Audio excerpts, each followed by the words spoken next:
Hello viewers, welcome to నికి home. ఎలా ఉన్నారండి? నేను చాలా బాగున్నానండి. ఈరోజు నేను చూపించబోయే రెసిపీ వచ్చేసి కర్ణాటక స్పెషల్ నీర్ దోశ. సింగిల్ ఇంగ్రీడియంట్తో అయిపోయే దోశ అండి ఇది. నీర్ దోశ టేస్ట్ చాలా బాగుంటుందండి. దీనికి కావాల్సిన ఒకే ఒక ఇంగ్రీడియంట్ వచ్చేసి రైస్ అండి. ఒక కప్ ఆఫ్ రైస్ని ఒక కప్ ఆఫ్ వాటర్లో మనం 2 to 3 అవర్స్ పాటు నానబెట్టుకోవాలండి.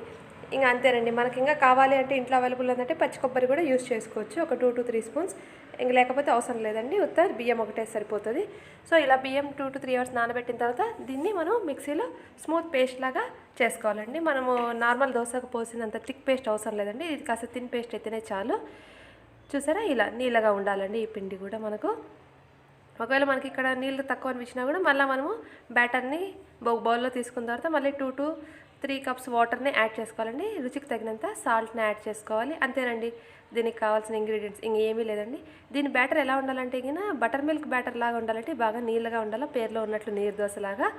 దీనికి మనకు ఆయిల్ కూడా తక్కువ యూజ్ అవుతుందండి. ఇంకా స్టవ్ పైన పెనం పెట్టేసుకొని కాస్త హీట్ అయిన తర్వాత మనం 1 స్పూన్ ఆయిల్ రాసేసుకొని ఇలా బ్యాటర్ని దీనిపైన పోసుకోవాలండి గరిటెతో. బాగా పలుచగా వస్తాయండి ఈ దోశలు కూడా, ఈజీగా అయిపోతుంది దోశ.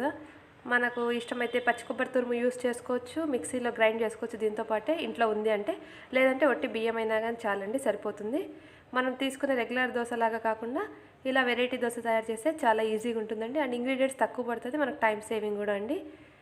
మనం మార్నింగ్ లేసి ఏ టిఫిన్ చేసుకోవాలంటే దీన్ని తయారు చేసేసుకోవచ్చు ఈజీగా. అంతేకాదు దీంతో పాటు మనం సర్వ్ చేసుకోవడానికి కూడా ఎలాంటి హడావిడి కర్రీస్ అవసరం లేదండి. సింపుల్గా టమాటో చట్నీ కానీ లేదా పల్లీల చట్నీ లేదంటే కొబ్బరి చట్నీతో కూడా దీన్ని సర్వ్ చేసుకోవచ్చండి.